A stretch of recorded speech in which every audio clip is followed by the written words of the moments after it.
Kita bergabung dengan Guru Besar Hukum Tata Negara Fakultas Hukum UII Yogyakarta, Profesor Mahfud MD. Selamat siang, Prof. Mahfud. Apa kabarnya siang hari ini? Ya, Bella, baik-baik. Saya di Jogja dalam keadaan baik.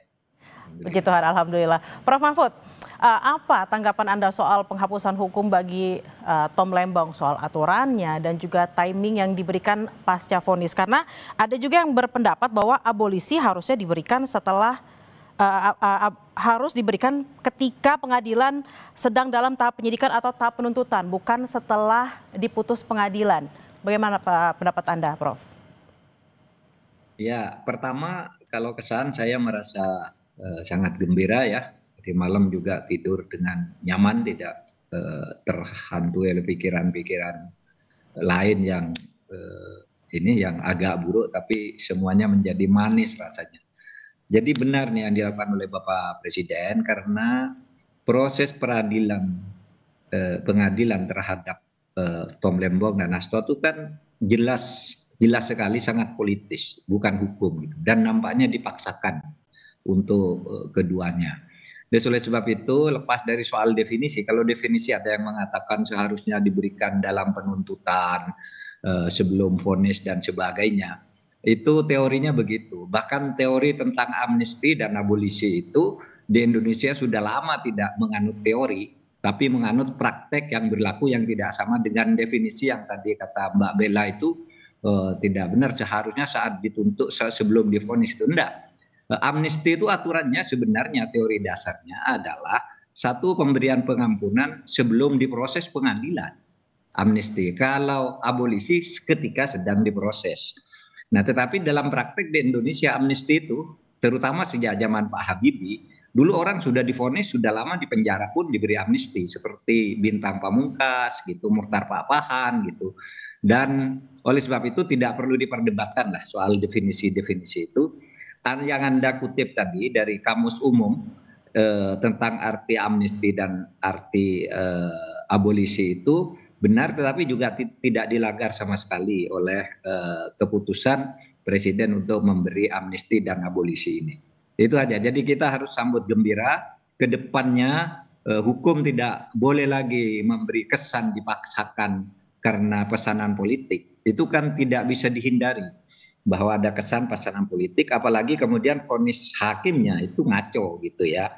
Terasa sekali bahwa itu didikte oleh kekuatan politik di luar independensi dirinya. Itu yang terjadi misalnya pada vonis Tom Lembong maupun pada Hasto.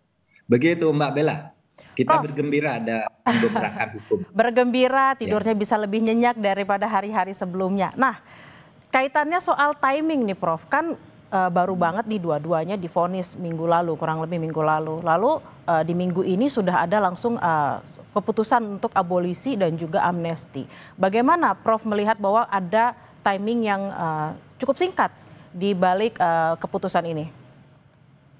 Ya tidak apa-apa, kan memang kan presiden tidak harus menunggu misalnya waktu tertentu yang ditentukan oleh undang-undang. Misalnya harus sekian hari sesudah vonis baru boleh gitu.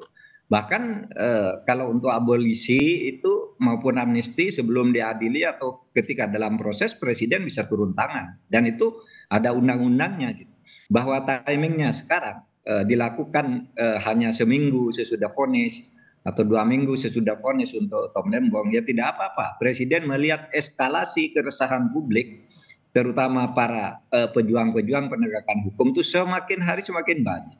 Sampai kemarin siang saya masih dihubungi oleh beberapa orang untuk menandatangani amicus curiae untuk naik bandingnya saudara Tom Lembong. Saya katakan oke, saya ikut meskipun saya selama ini tidak punya reputasi atau catatan sekalipun membela kasus orang dihukum karena korupsi, tapi kali ini karena sudah keterlaluan saya ikut membela Tom Lembong dan juga ikut membela Hasto gitu. Karena sudah sangat politis sejak awal ini semua gitu. Berarti Jadi tidak Prof ada Mahfud memang melihat kasusnya Tom Lembong dapat pengampunannya, Anda merespon bahwa hukum memang tidak boleh jadi alat politik. Berarti sisi iya, iya. politisnya sejak awal kasus ini, Prof Mahfud merasa memang sangat kuat gitu ya? Sangat kuat yang untuk Tom Lembong misalnya. Dia kan sudah aman selama beberapa tahun lalu terasa ada konflik misalnya dengan salah satu tokoh politik, lalu kemudian dia tiba-tiba jadi tersangka. Politisnya lagi, dia ini melakukan pada satu waktu yang kemudian disusul oleh menteri-menteri sesudahnya sampai sekarang melakukan hal yang sama, tidak diapa-apakan.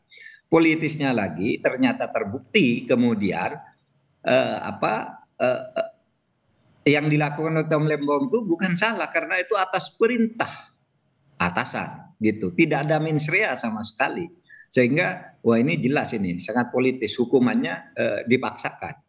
Sama dengan Hasto, itu politisnya apa? Kasus yang dituduhkan pada Hasto sekarang ini unsur-unsurnya sama persis sudah ada sejak tahun 2020. Kenapa baru diungkap sekarang? Sesudah terjadi pergantian kepemimpinan dan sudah terjadi konflik antara misalnya PDIP dan Pak Jokowi. Dan kenapa kok sehari sesudah KPK dilatih langsung ditetapkan tersangka? Gitu. Padahal sebelumnya sudah ramai, ada dorongan-dorongan agar KPK segera mentersangkakan Hasto, tapi KPK yang sebelumnya tidak mau terburu-buru, itu apalagi itu isunya lebih politik, begitu muncul KPK baru langsung tersangkakan hanya sehari sesudah itu. Itu jelas sangat politis, melukai rasa keadilan gitu ya. Apalagi kemudian kasus yang jauh lebih besar dari Hasto yang jelas menggarong uang negara, triliunan, ratusan miliar, itu sesudah dilaporkan tidak diapa-apakan. Sementara si Hasto ini sudah lama kasusnya dan cuma kayak gitu juga, dulu dilindungi kelihatannya. Nah sekarang malah dijongkrokkan ke dalam satu situasi yang tidak bagus gitu. Nah oleh sebab itu ya kita bela Hasto bukan karena Hastonya, tapi ini demi penegakan hukum yang fair. Dan Presiden sekarang sudah turun tangan dengan cukup baik dalam kasus ini. Mudah-mudahan ini juga bisa dilakukan untuk mendorong diajukannya kasus-kasus yang memang harus diajukan menurut hukum. Memenuhi syarat menurut hukum untuk diajukan ke pengadilan dan mencegah orang dikriminalisasi atau dipolitisasi seperti yang terjadi pada Lembong dan Hasto ini. Prof, kira-kira apa yang menjadi pertimbangan kenapa nggak baik Tom Lembong ataupun Hasto dua-duanya diberikan abolisi atau diberikan amnesti? Kira-kira apa yang menjadi pertimbangan terutama dari Menteri Hukum seperti itu ya untuk yang satu diberikan abolisi, yang satu diberikan amnesti? Saya juga masih menunggu karena kalau amnesti itu kan teorinya diberikan kepada orang sebelum diadili. Tapi dalam prakteknya itu Pak Habibie memulai kepada orang yang sudah dihukum pun diberi amnesti namanya. Waktu zaman Pak Jokowi memberi amnesti kepada orang yang sedang dihukum yaitu Saiful Mahdi, itu sudah mau habis masa penghukumannya lalu segera diberi amnesti agar dia tidak selesai menjalani hukuman. Kalau selesai menjalani hukuman itu namanya diberi rehabilitasi atau gerasi gitu.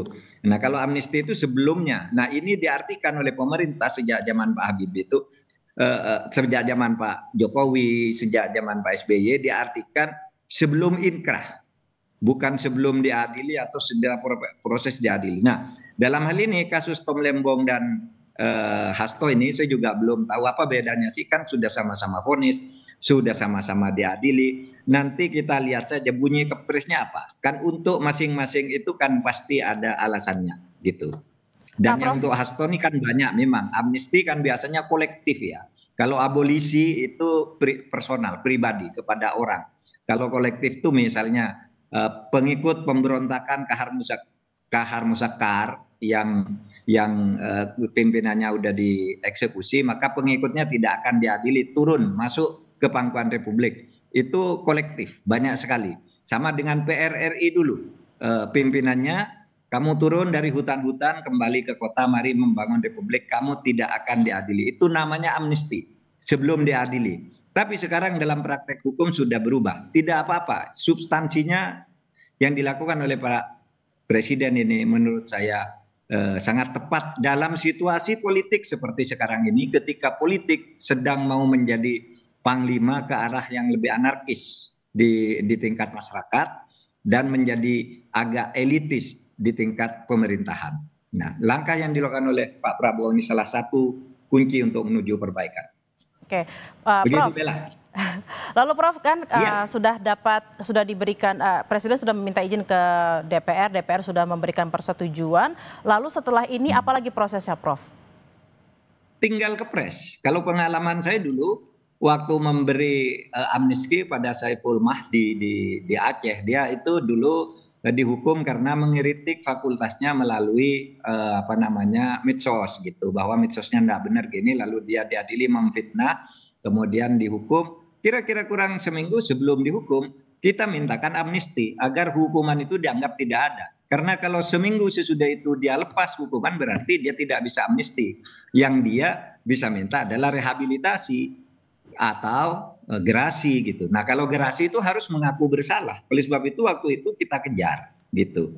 Nah, jadi tidak ada masalah Mbak Bella. Ini tinggal implementasinya nanti kita lihat kepresnya. Karena kalau memberi amnesti dan abolisi menurut pasal 14 ayat 2 Undang-Undang Dasar itu memang minta pertimbangan DPR. Tadi ada yang menyebut-nyebut bagaimana Mahkamah Agung, bagaimana Jaksa Agung. Tidak perlu. Kalau amnesti dan abolisi tidak perlu pertimbangan Mahkamah Agung. Kalau gerasi dan rehabilitasi baru minta pertimbangan Mahkamah Agung. Kalau presiden itu secara internal biasanya paling manggil Jaksa Agung, Menteri Hukum dan HAM ditambah Kapolri. Gimana ini gini, saya buat ini, cuma itu lalu disampaikan ke DPR. Tapi itu tidak ada sebenarnya keharusan ditempuh menurut konstitusi minta pertimbangan ke Jaksa Agung atau polisi, tapi di internal kepresidenan sendiri biasanya manggil menteri-menteri dan Jaksa Agung dan Kapolri biasanya. Gitu, Bella. Prof, ini juga ada obrolan, ada perbincangan, terutama mungkin di media sosial dan mungkin juga di masyarakat kita ya. Bagaimana dengan rasa keadilan terhadap orang-orang yang juga mungkin ya terkena kasus-kasus yang dianggap politis, tapi karena dia tidak high profile, lalu dia tidak mendapatkan rasa keadilan. Bagaimana Prof memandang hal ini? Nah, itu tugas kita, tugas masyarakat ya untuk terutama para pejuang hukum dan itu sebenarnya banyak kok yang tidak high profile itu. Seperti yang saya sebut Saiful Mahdi yang di Aceh itu. Siapa yang tahu dia tiba-tiba sudah dihukum, sudah hampir selesai hukumannya padahal tidak salah. Gitu. Kita turun, asal masyarakat berbicara. Sama juga dengan Nur Hayati yang di Cirebon itu, di Jawa Barat itu. Kan gitu, dia ditersangkakan padahal dia tidak melakukan apa-apa. Dia bukan siapa-siapa, dia hanya bendahara seorang lurah. Lalu tiba-tiba dijadikan tersangka, katanya korupsi karena baru melaporkan lurahnya korupsi, sudah berhenti jadi lurah. Waktu jadi lurah dibiarkan gitu. Kan akhirnya kita turun tangan, bebas juga. Gitu. Banyak juga orang-orang yang bawah. Nur Baik misalnya, itu kan orang tidak terkenal juga. Prita Mulyasari juga misalnya. Kalau masyarakat bersuara, maka bukan hanya orang yang high profile, yang low profile juga bisa dibantu. Oleh sebab itu kekompakan kita di dalam bagaimana menghayati negara hukum Indonesia ini. Bagaimana kita harus menghayati negara hukum di Indonesia dan agar jangan ada lagi nih politisasi dalam hukum. Jadi Oh iya, kita semua masyarakat harus terus bersuara apabila menemukan ketidakadilan dalam hal apapun. Terima kasih atas waktunya siang hari ini Prof Mahfud MD, Bella. Guru Terima kasih Bella. Besar HTN UI Yogyakarta. Sehat-sehat selalu Prof. Sehat, Bella. Makasih.